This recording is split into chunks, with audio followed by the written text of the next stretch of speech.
auto workers are riding with Biden in 2024. The union made its endorsement Wednesday, months after Biden became the first sitting president to join a picket line during the union's successful strike against Detroit automakers. Joining me now is the president of the United Auto Workers, Shawn Fain. Shawn, thank you for joining us tonight.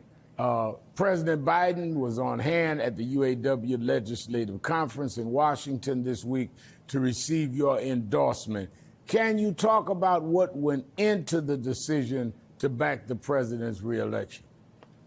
Well, thank you for having me, Reverend Sharpton. And first off, really what went into the decision was simply this. You know, when I became president, we made a shift in what we do politically, and we said our endorsements are going to be earned. And, you know, one thing we've done throughout our strike and throughout our contract campaign with the Big Three was we looked at facts and truth. And when it comes to endorsing candidates, and especially in this presidential race, you know, it's a very clear picture. Both of these candidates have held the presidency. And so there's a very clear choice here, a very distinct choice when you look at both candidates and their track record. You know, with President Biden, he has a history of standing with the American worker. And you look at 2008, 2009 during the recession. You know, he bet on the American worker. He stood with the American worker, and they gave us a pathway to continue forward. You look at when he became president, you know, in 2023, you know, we went on strike. For the first time in our history, President Biden showed up on the picket line, stood with workers. We had a dying community, a plant that was closed in Belvedere, Illinois. And Belvedere community was dead on arrival when I took over. And President Biden worked with us through our bargaining. They supported us to help us bring that plant back, and not just bring back one plant, but two. And on the flip side, you look at the life Donald Trump's lived. Look at his track record.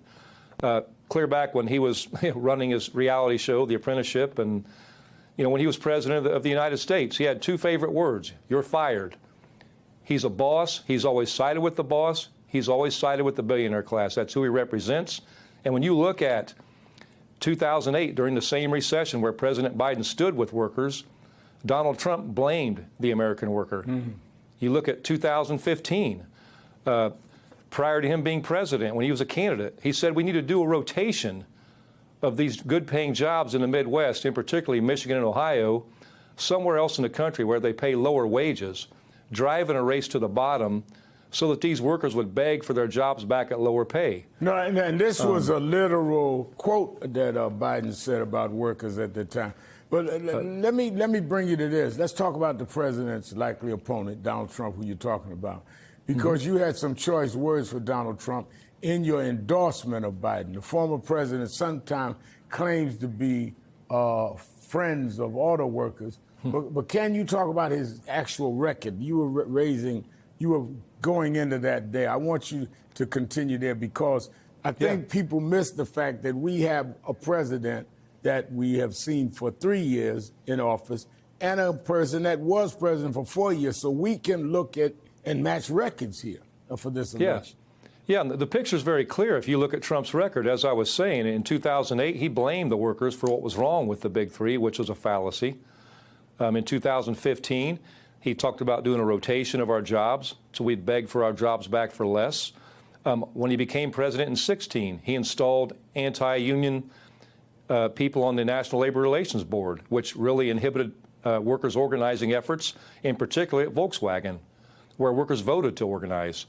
You know, you look at when he was president in 2019, Lordstown Assembly Plant in Ohio was slated for closure. President Trump told those workers, don't sell your houses. And what did he do what action did he take? What did he do to show support? Not a thing. He blamed the local president, and that's all he did. You look at 2019 when he was president, also, you know, when it came not just with the Lordstown situation, but the, you know, I'm trying to go back and forth through this, but while the you're looking at GM that workers. point, I want to take you on the point you just made because it raises something else that was of interest to me, if not concern. And that is that President Biden narrowly beat Donald Trump in Michigan in the 2020 race. where the UAW is headquartered there in Michigan. It has its largest contingent of active and retired members. Now that the union is formally backing Biden, what can you tell us about its campaign efforts on his behalf? And what will it look like in key automaking battleground states like Michigan, Ohio, and Wisconsin? Well, I think when Trump won the first time, I do believe, workers everywhere, working class people, the country was just fed up and looking for something different. And obviously that was a colossal mistake. I don't think we'll repeat that mistake. I think we've learned our lesson. I think we've seen a distinct contrast. And, I go back to this in 2019 when GM workers were on strike for 40 days and Donald Trump was president. What did he say about the workers then? What did he say about the strikers? What did he say about the efforts? Not a word. He didn't show up anywhere. He didn't say a word. All right, unlike let me President go to Biden, this. who showed up for us. But I believe UAW members will overwhelmingly support President Biden for re-election, because when you look at the two candidates, the choice is very clear which one stands up with workers and which one stands up for the billionaire class.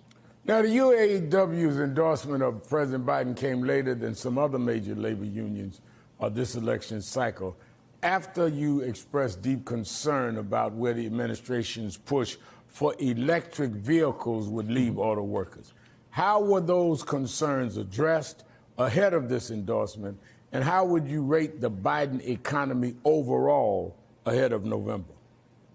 Well, you look at the EV transition. When I took over, we were in a bad place with it, and it was moving quickly, and part of that I think was the fault of our previous administration in the UAW and not pushing hard enough. But we made it very clear. We sat down with President Biden early on and met with him and told him our concerns, and they went to work with us. In bargaining, we were told, by the talking heads that we wouldn't have a prayer of changing this EV work and bringing it under our master agreements. But, with the help of the Biden administration, working with Secretary of Labor Julie Su, we were able to bring this work under our master agreements and a path forward to where these will be good paying jobs with a better standard of living. It was a race to the bottom when we came in. So,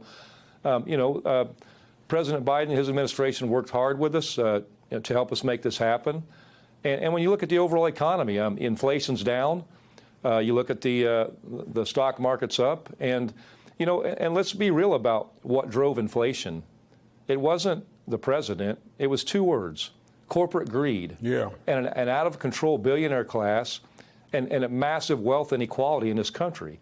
What's caused by one thing: corporate greed, where the rich keep getting more and the working class get left behind. And that's why in our contract fight, 75% of Americans stood with the UAW in that fight, because they're all living the same life. Yep. What matters to working class people is retirement security, health care, livable wages, and getting our lives back, getting our time back, not having to work 7 days a week, 12 hours a day, or multiple jobs. That's what matters to people.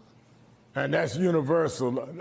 I'm out of time, but I want to ask you a question about organized labor and the African American community.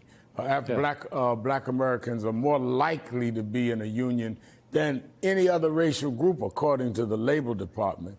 And the relationship between unions and civil rights movements goes all the way back to A. Philip Randolph, Martin Luther King. You bet. And even now, today, many of us work very closely with the AFL-CIO and Lee Saunders and others, those of us on the front lines now of civil rights movement. In a year where turnout will be crucial, what role can unions play activating and energizing the black vote?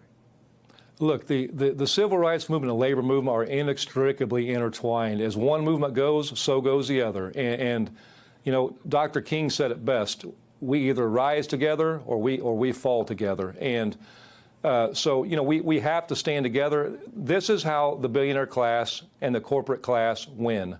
They try to divide us by race, by gender, by borders, border security. All these issues they throw in, but definitely by race is one of the biggest ways they try to divide us.